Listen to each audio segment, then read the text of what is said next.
ان کا پروردگار ان کو اپنی رحمت کی اور خوشنودی کی اور بہشتوں کی خوشخبری دیتا ہے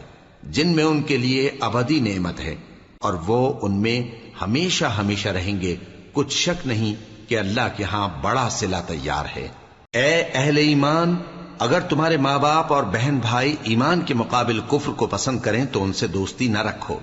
اور جو ان سے دوستی رکھیں گے وہ ظالم ہیں۔ کہہ دو کہ اگر تمہارے باپ اور بیٹے اور بھائی اور بیویاں اور خاندان والے اور مال جو تم کماتے ہو اور تجارت جس میں مندی سے ڈرتے ہو اور مکانات جن کو پسند کرتے ہو اللہ اور اس کے رسول سے اور اللہ کی راہ میں جہاد کرنے سے تمہیں زیادہ عزیز ہوں تو ٹھہرے رہو یہاں تک کہ اللہ اپنا حکم یعنی عذاب بھیجے،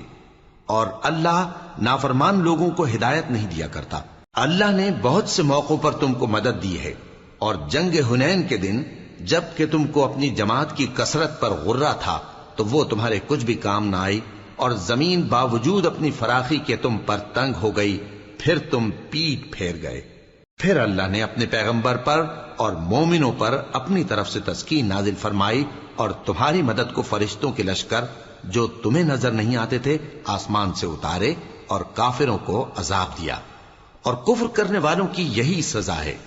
پھر اللہ اس کے بعد جس پر چاہے مہربانی سے توجہ فرمائے، اور اللہ بخشنے والا ہے، مہربان ہے۔ مومنوں، مشرک تو پلید ہیں، تو اس برس کے بعد وہ مسجد حرام یعنی خانہ کعبہ کے پاس نہ جانے پائیں، اور اگر تم کو مفلسی کا خوف ہو تو اللہ چاہے گا تو تم کو اپنے فضل سے غنی کر دے گا، بے شک اللہ سب کچھ جانتا ہے، حکمت والا ہے۔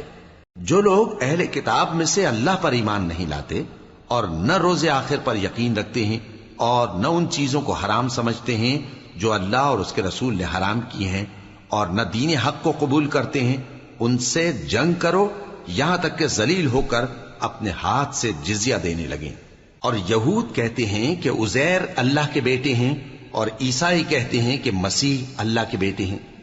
یہ ان کے منہ کی باتیں ہیں، پہلے کافر بھی اسی طرح کی باتیں کہا کرتے تھے، یہ بھی انہی کی ریس کرنے لگے ہیں۔ اللہ ان کو ہلاک کرے، یہ کہاں بہکے پھرتے ہیں۔